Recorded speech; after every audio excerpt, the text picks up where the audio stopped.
We are tracking the latest on a Conservative motion that supports pipeline construction. That motion expected to be tabled at any moment in Ottawa and voted on later today. CTV's Nicole Lampa has the latest for us this morning. So, Nicole, we've learned the Liberals will be voting against this. Can you explain why?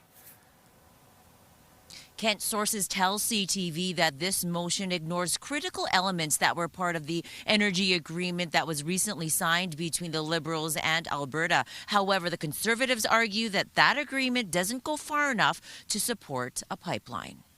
We don't believe Mark Carney's actually serious about getting it done because he's got this very complex and complicated MOU with lots of conditions, and then he immediately goes out and says these are necessary but not sufficient, meaning that even if the government of Alberta clears all these hoops and hurdles, that he still might say no.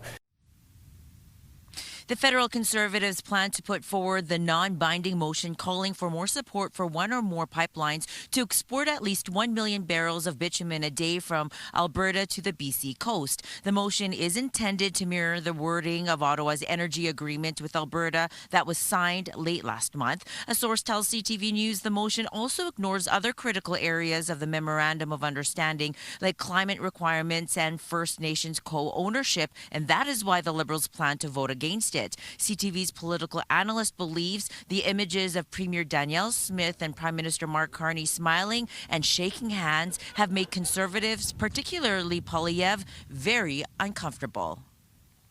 Danielle Smith looked like she was breaking bread with Mark Carney, and they had formed common cause. So he's looking to put the pressure back on the Prime Minister to split the Liberal government and to squeeze the ranks of Liberals. And according to Ottawa's timeline today, Pierre Poilievre will be tabling his motion in a few minutes from now. And then there will be a debate and where we will likely hear a statement from Energy Minister Tim Hodgson. So we are tracking the latest and we will bring you more in half an hour. Kent. Okay. Nicole, thank you.